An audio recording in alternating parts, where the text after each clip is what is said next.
What is up, folks? So today we're going to go with the pendulum. This is the first part of the second verse or secondary verse of the Torqueblade workout. Again, let's go over to the board over here and look at the evo glyph. So you can see the pendulum here.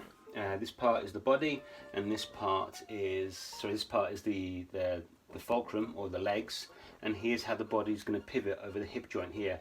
And this refers to the heavy end here is where the load is, which is going to be the blades.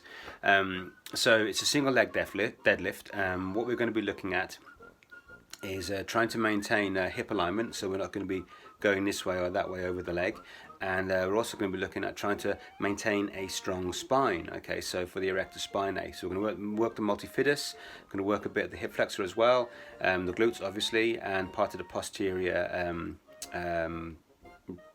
deltoids and shoulder girdle. So we'll go upstairs or outside into the outside, and I'll show you the exercise. Cheers. Right, a bit wet outside, in the outside. Yeah, I'm just going to crack on with the pendulum.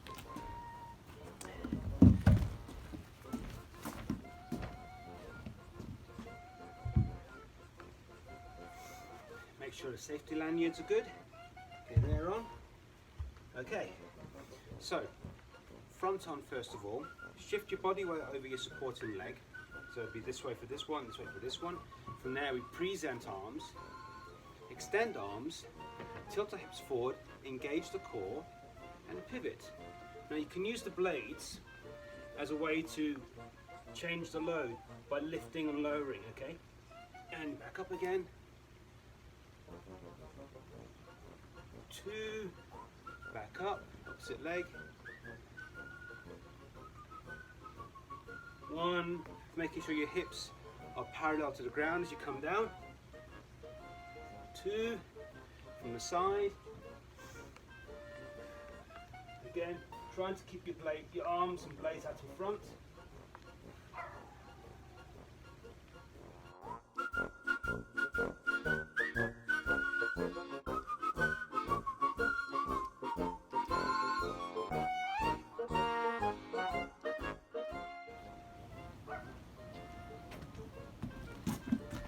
And there you go.